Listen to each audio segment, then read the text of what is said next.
Good afternoon. Good afternoon. Good afternoon. I am Jamuna Dasi. I'm coming from a funeral. I was called there to be part of a funeral rites of a dead person. No, the dead person was not my husband. And this white sari is my regular attire for last 45 years. Confused? I live in the land of Lord Krishna, Vrindavan Mathura.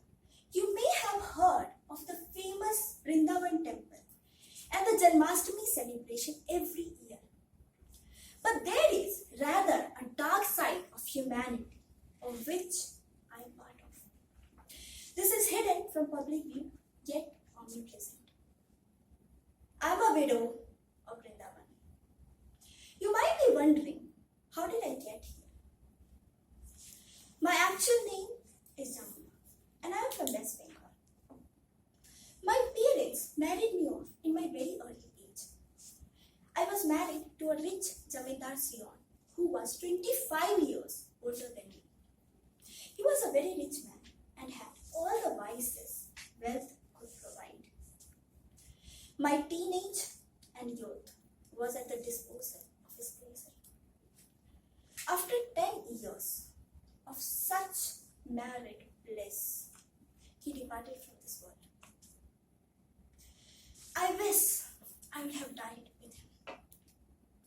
Sati would have been rather a less painful option than this everyday hell, which is my life for last 45 years now.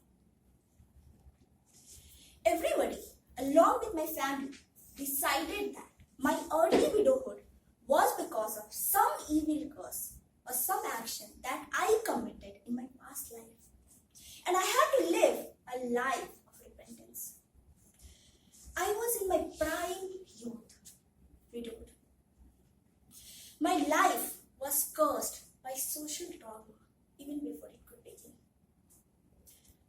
After the funeral was over, I wore a white sari. I was tonsured. A pot of water was poured on my head to complete the ritual. My fate was sealed. I felt humiliated living in such condition. I had to beg for food. Neither my family wanted me nor my husband's family wanted me. To flee away from this indignity, I moved to Radhakund to live with other widows who shared the same fate. There I met a lady named Lakshmi. Her parents married her off in a very early age and had her first child when she was 15. Her husband was a daily wage worker and an alcoholic. He died early.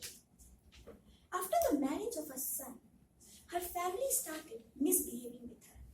She was left to starve for food. She was also beaten up sometimes. She couldn't bear the dishonor shown to her by her own family members, and she came to Radhakund. In Radhakund, we worked as domestic help and begged for money.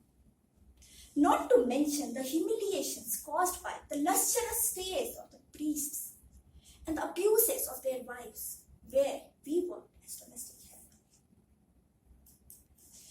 We had no other choice. This is not just the story of Jamuna or Lakshmi. A global report by Charity Lomba Foundation says there are 46 million widows in India, making up to more than 9% of India's population. Living in acute poverty, these women are ostracized by social stigmas. These shadows are also considered to be bad or mean. They aren't allowed to participate in any celebration or festivals. This existential situation is driven by the patriarchy, where a man is permitted to remarry after the death of his wife, but a woman isn't. The stigmas of inauspiciousness led by the society confine these women into closed rooms, where the faded whites of the wall act as a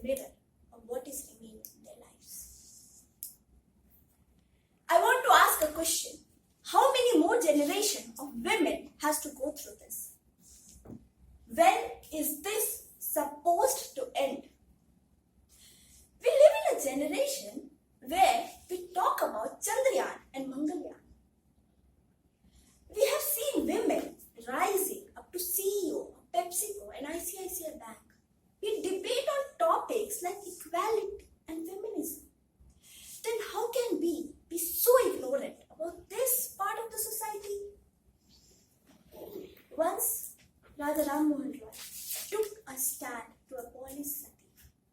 Now this is our turn to take an oath to abolish this evil from our country. Over to Toastmasters.